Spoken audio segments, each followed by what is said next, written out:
This is Tushar sir. I am going to take lecture physics chapter will be electromagnetic induction वैद्युत चुंबकीय प्रेरक। Chapter आपका complete हो चुका है, एक टॉपिक इसमें आपका और बाकी है एसी जनरेटर। ठीक है, आज हम इसके लाभ प्रीवियस लेक्चर में जो आपको हमने टॉपिक बताया था सेल्फ इंडक्शन म्यूचुअल इंडक्शन, उस पर बेस आज हम कुछ न्यूमेरिकल्स कर लेते हैं। 6.6 तक मैंने आपको एग्जाम्पल बता दिया है इस चैप्टर का। अभी हम आगे देखते हैं एग्जाम्पल 6.7, 8, 9, 10। सबसे पहले 6.8 वाला एग्जाम्पल देख लो। 6.8 वाला पहले हम देख लेते हैं, फिर बाद में हम 6.7 देखेंगे। 6.8 वाले में दिया है the arm P Q of the rectangular conductor is move from x equal to 0 outwards. The uniform magnetic field is perpendicular to the plane and extend from x equal to 0 to x equal to b and is 0 for x is less than b. Only the arm PQ possesses resistance R. Consider the situation when the arm PQ is pulled outward from x equal to 0 to x equal to 2b and is then moved back to x equal to 0 with constant speed v. Obtain expression for the flux. Obtain expression for the flux. Induce EMF. Force necessary to pull the arm and the power dissipated, power शक्ति. Sketch the variation of these quantity with distance. बात समझो आप, question में क्या दिया है। Question में दिया है कि हमारे पास यहाँ पर एक डायग्राम दिया है। ये जो मैग्नेटिक फील्ड है डॉट करके, ये मैग्नेटिक फील्ड कहाँ पर है, आउटसाइड। ये मैग्नेटिक फील्ड कहाँ पर है, डॉट मतलब मैग्नेटिक फील्ड कहाँ पर है, आउटसाइड, बाहर की तरफ। ये एक रॉड है, रॉड पी क्यू। ये रॉड कांस्टेंट वेलोसिटी v से मूव कर रहा है, कांस्टेंट वेलोसिटी v, अचर वेग v से गति कर रहा है। ये जो रॉड है पी क्यू, इस पूरे रॉड का जो रेजिस्टेंस है वो है r। रेजिस्टेंस जो दिया है, प्रतिरोध, वो दिया है, कितना दिया है, वो दिया है स्मॉल r, किसका, पी क्यू का। ठीक है, अभी क्वेश्चन समझो, क्वेश्चन में क्या दिया है।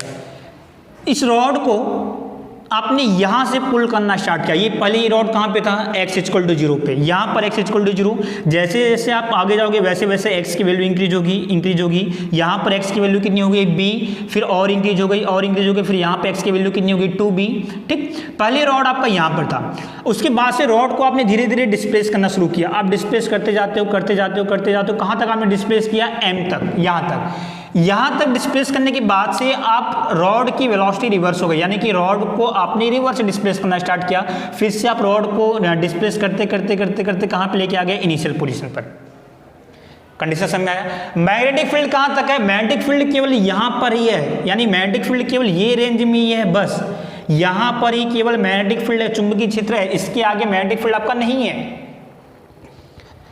रॉड को डिस्प्लेस कहां से शुरू किया, के से लेकर कहां गए, एल से लेकर कहां गए, एम के बाद से आपने रिवर्स करना शुरू किया, तो एम से लेकर आए एल पर, फिर से एल से लेकर कहां पे आते हो, के पर। तो ये पूरे फिनोमिना में सबसे पहले बताना है कि फ्लक्स कितना होगा, ईएमएफ कितना होगा, बल कितना होगा, फोर्स कितना होगा और पावर कितना होगा। ये चार चीजें आपको निकालनी है और चारों का आपको ग्राफ भी ड्रॉ करना है, ग्राफ। चलो सबसे पहले बात करते हैं फ्लक्स की। सबसे पहले अगर मैं फ्लक्स की बात करूं, ये बता तो फ्लक्स का फॉर्मूला कितना, flux equal to phi equal to B A cos theta. B magnetic field, A will be area. ये बताओ इसका एरिया कहां पर होगा, अगर लूप ये है तो एरिया की डायरेक्शन सरफेस के perpendicular and outside, perpendicular and outside, लंबवत और बाहर की तरफ। ये बताओ तो एरिया बाहर है, मैग्नेटिक फील्ड डॉट है, यानी मैग्नेटिक फील्ड ऑलरेडी बाहर है, तो ए भी बाहर बी भी बाहर, दोनों के बीच में एंगल कितना, 0, तो थीटा कितना हो जाएगा, 0। थीटा की जगह पे 0, तो कितना बचा, b इंटू ए। ये हो गया आपका फ्लक्स।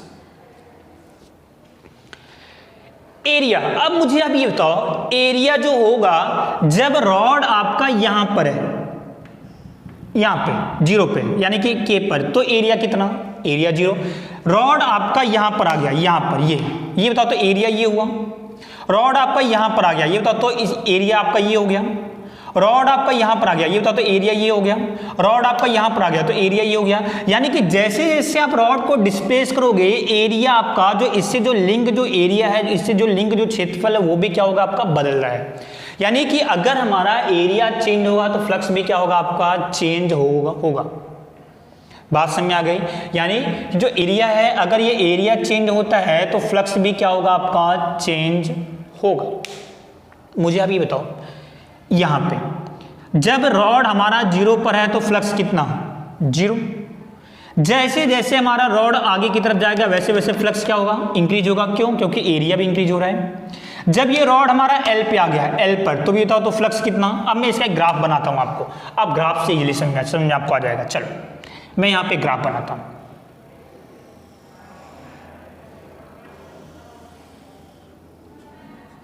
ये हमारा हो गया पोजीशन और ये हो गया फ्लक्स।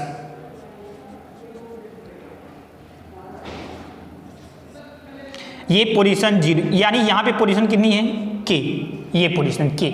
ये बताओ K पर फ्लक्स कितना। अगर ये रॉड यहां पर है तो फ्लक्स कितना 0। इसके ऊपर जाओगे तो फ्लक्स आपका बढ़ेगा।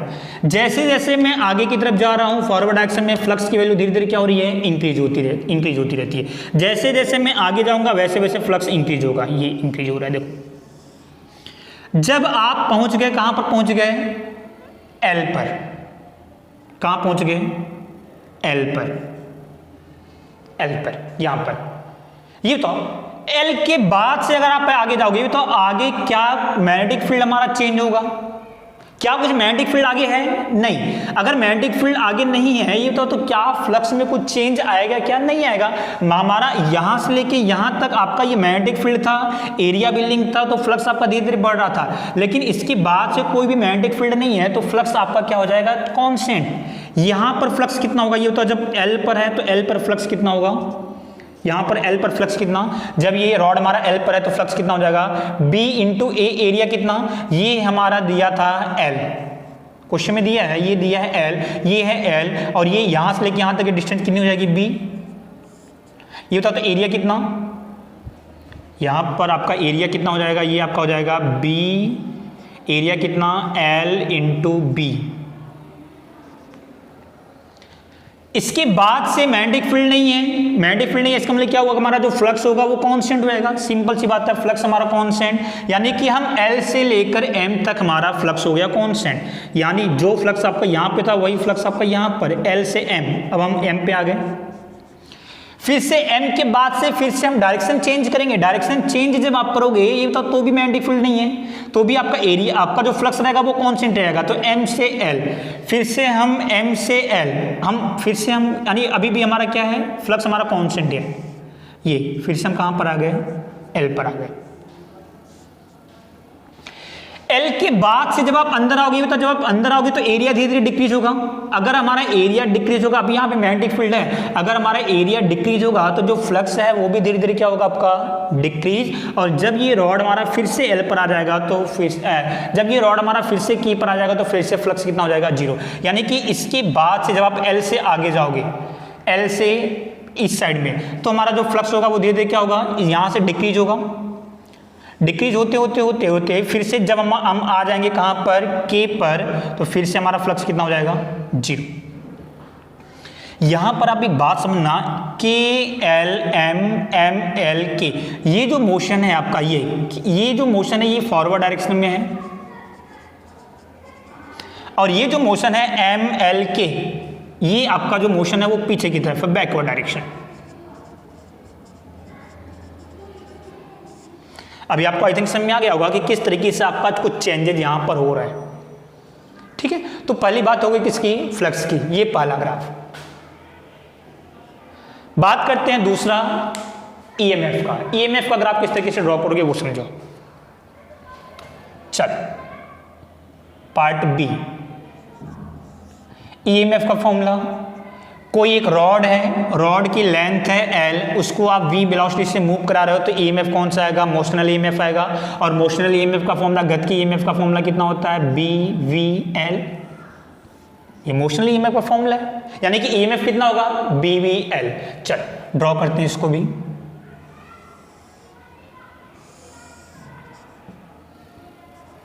यहां पर ये ईएमएफ और ये पोजीशन। चल सबसे पहले जब हम के पर थे, के पर, ये के पॉइंट है, ये तो के पर ईएमएफ कितना होगा,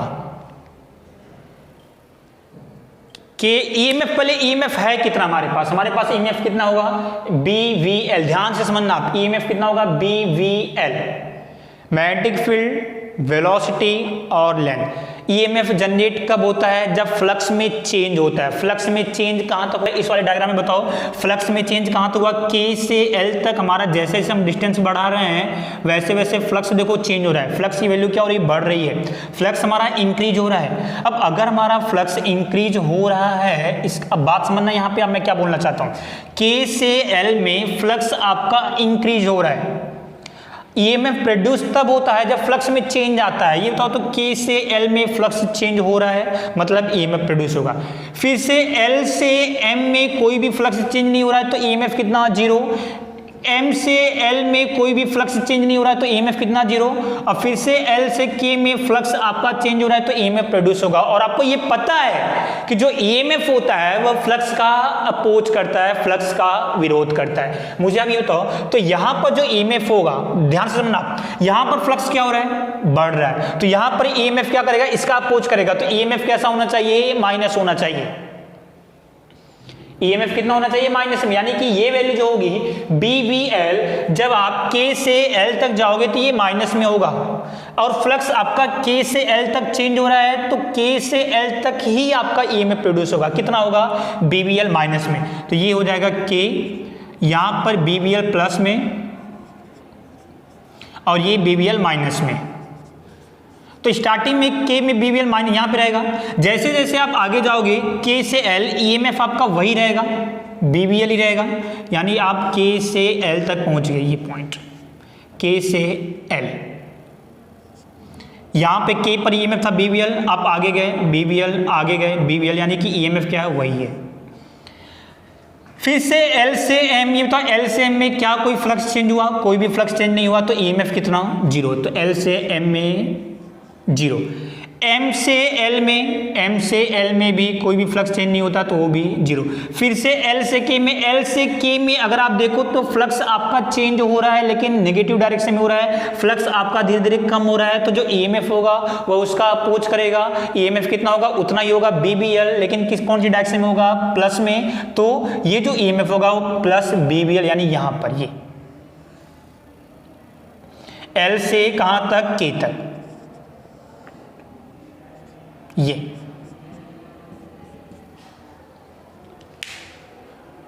कितना होगा, BVL, और ये कितना होगा, माइनस BVL। सिंपल सी बात है कि ईएमएफ आपका वहां पर जनरेट होगा। अब देखो, अब अभी आपके दिमाग में होगा कि सर ये ईएमएफ आपने कांस्टेंट कैसे बना दिया। बात समझो आप, ईएमएफ डिपेंड किस पे कर रहा है, BVL, मैग्नेटिक फील्ड चेंज हो रही है क्या, नहीं, वेलोसिटी चेंज हो रही है क्या, नहीं, एल चेंज हो रहा है क्या, एल तो ये है ना रॉड के लेंथ, वो भी नहीं चेंज हो रहा है, मतलब कि ईएमएफ कैसा होगा, ये तो कांस्टेंट ही होगा ना, ये तो आपका अचर हो जाएगा। जितना ईएमएफ यहां पर होगा उतना ईएमएफ यहां पर, ईएमएफ यहां पर, इतना ईएमएफ यहां पर, यहां पर। ईएमएफ जनरेट कहां पर होगा, जहां पे फ्लक्स चेंज होगा। तो आप सिंपल से देख लो कि फ्लक्स चेंज कहां पे हो रहा है, तो फ्लक्स आपका के से एल तक चेंज हो रहा है, तो यहां पर ईएमएफ ये, और एल से के तक हो रहा है तो यहां पर ईएमएफ है, बीच में फ्लक्स चेंज नहीं हो रहा है तो बीच में ईएमएफ जीरो। क्लियर समझ में आ रहा है ना आपको। ये तो हो गई ये पहला ग्राफ, ये दूसरा ग्राफ। अब बात करते हैं तीसरे ग्राफ की, बात करते हैं फोर्स। चल फोर्स कैसे निकालेंगे वो हम देखते हैं।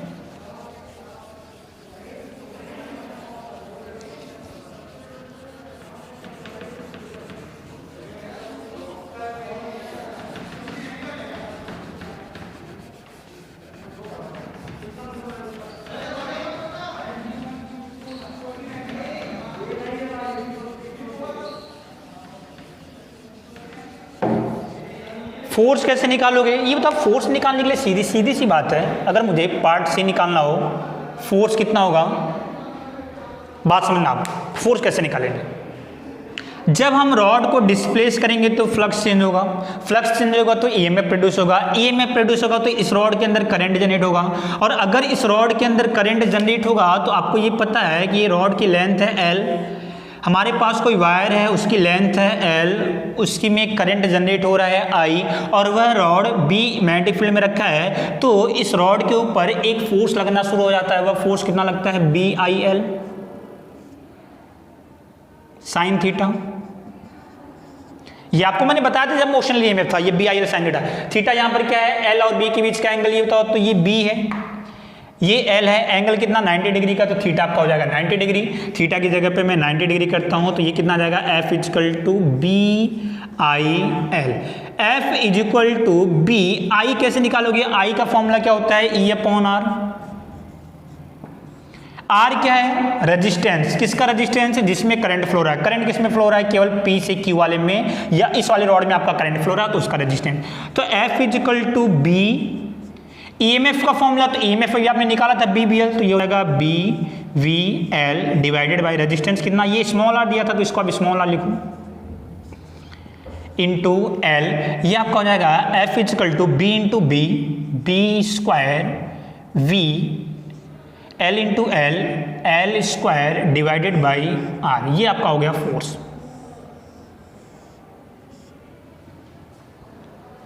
ये आपका हो गया क्या? फोर्स। डायरेक्शन इसकी कैसे निकालोगे? आइए तो K से L में हम फोर्स की डायरेक्शन कैसे निकालते हैं?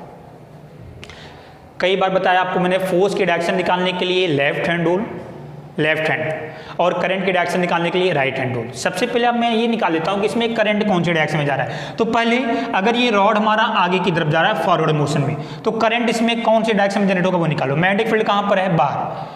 करंट निकालने के लिए ये मैग्नेटिक फील्ड, ये फोर्स और ये current. Magnetic field, force, current. ध्यान देना, हमेशा बिल्कुल माइंड में सेट कर लो कि करंट की डायरेक्शन निकालने के लिए राइट हैंड और फोर्स की डायरेक्शन निकालने के लिए लेफ्ट हैंड। क्लियर? चलो, मैग्नेटिक फील्ड कहां पर है? बाहर, तो ये हो गया बाहर। ये रॉड डिस्प्लेस कहां पे हो रहा है? आगे की तरफ। ये बताओ, तो ये हो गया फोर्स, तो फोर्स कहां पे लग रहा है? आगे की तरफ। ये थंब कहां गया? ये मिडिल फिंगर कहां पे गया? नीचे। मतलब ये करंट इसमें कहां जा रही होगी? नीचे की तरफ। यानी ये जो रॉड है PQ, उसमें करंट कहां पे जा रही है? नीचे की तरफ। इस वाले रॉड में करंट कहां पे जा रही है? नीचे की तरफ। करंट हमारी नीचे की तरफ होगी। करंट पता चल गया। अब हम निकाल लेते हैं फोर्स। ये मैग्नेटिक फील्ड, ये करंट। करंट मैग्नेटिक फील्ड कहां पर है? बाहर। ये हो गया मैग्नेटिक फील्ड बाहर। करंट कहां पे जा रहे हैं? नीचे की तरफ। ये होता तो ये करंट है, करंट हमारा गया नीचे की तरफ। थंब कहां गया?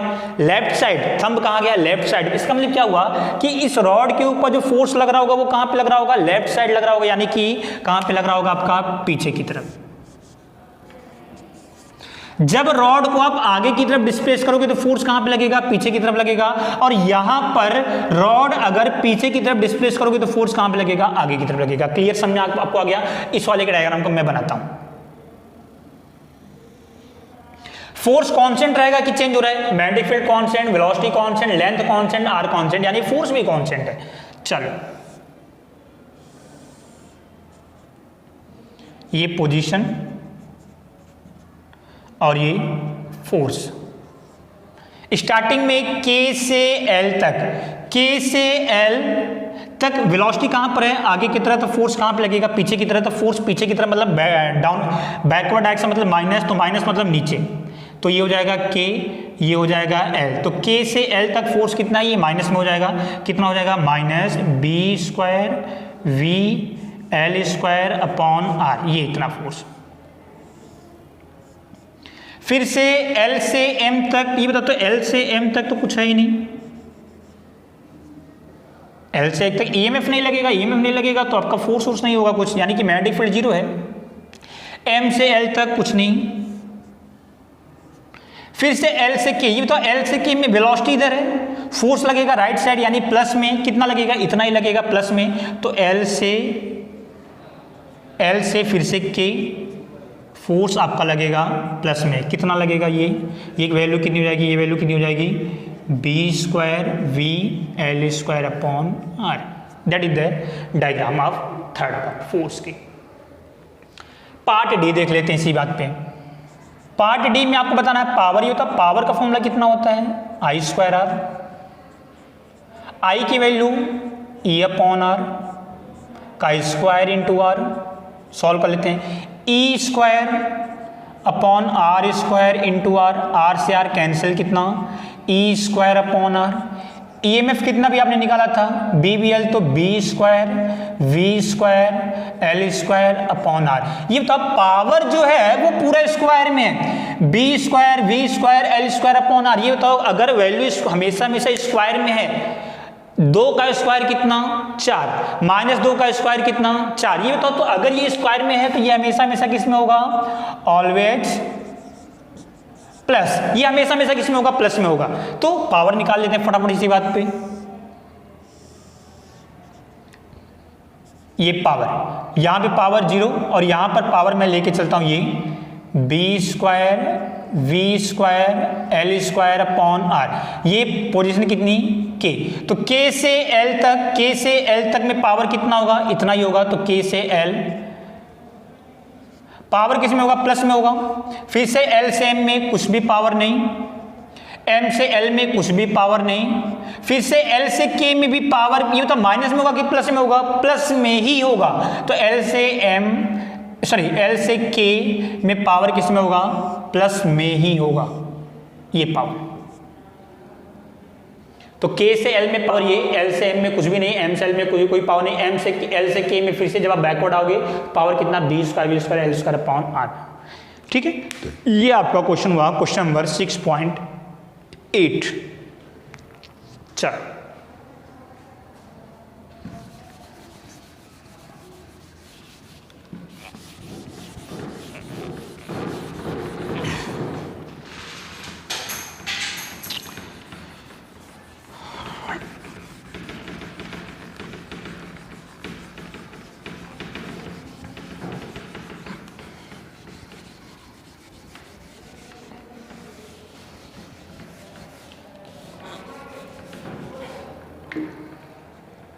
अभी हम देखते हैं क्वेश्चन नंबर 6.7।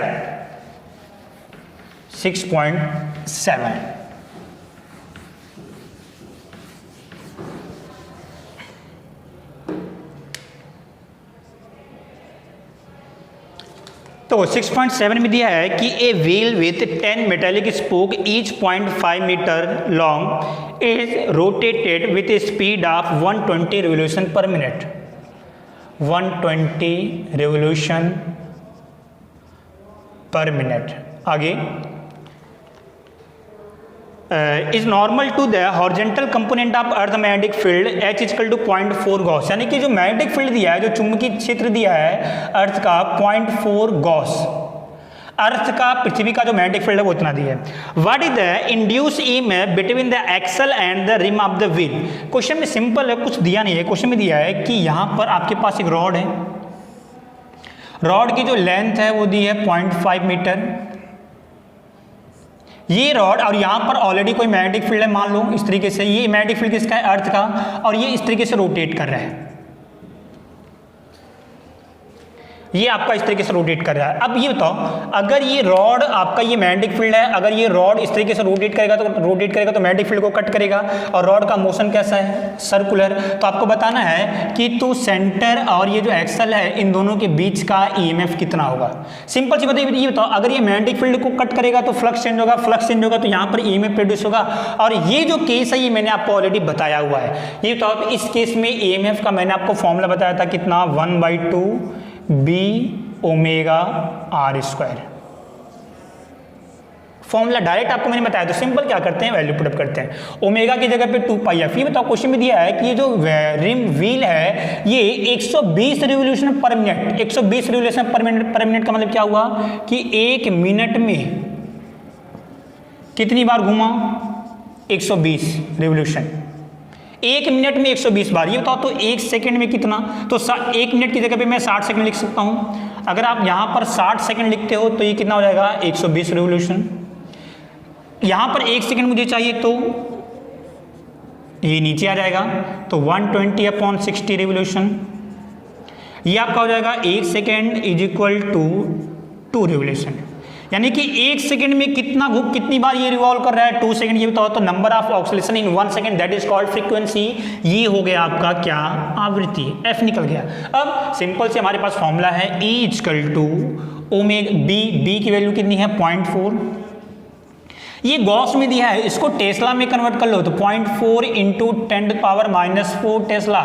गॉस को टेस्ला में कन्वर्ट करने के लिए 10⁻⁴ से मल्टीप्लाई करते हैं, ठीक है। तो 0.4 इंटू 10⁻⁴ इंटू ओमेगा, ओमेगा की जगह पर 2πf into r will be radius, radius कितनी 0.5 का स्क्वायर डिवाइडेड बाई 2 से 2 will be cancel out. 0.4 into 10⁻⁴ into pi की वैल्यू 3.14, फ्रीक्वेंसी कितनी 2 इंटू 0.5 पे पावर स्क्वायर। इसको आप सॉल्व करोगे, ये आपका आता है 6.28 into 10⁻⁵ volt, that is the answer.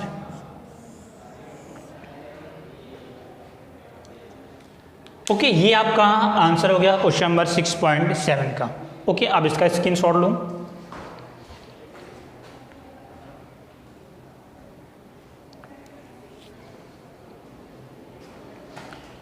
Okay, अब हम क्वेश्चन देखते हैं, क्वेश्चन नंबर 6.9।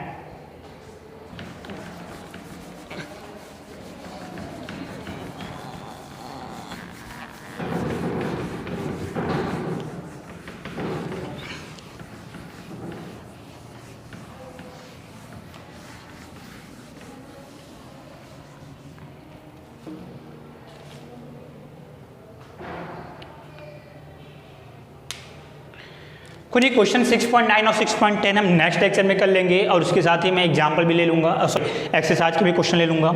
आज की क्लास को फिर मैं यहीं पे कंप्लीट करता हूँ। Thank you class.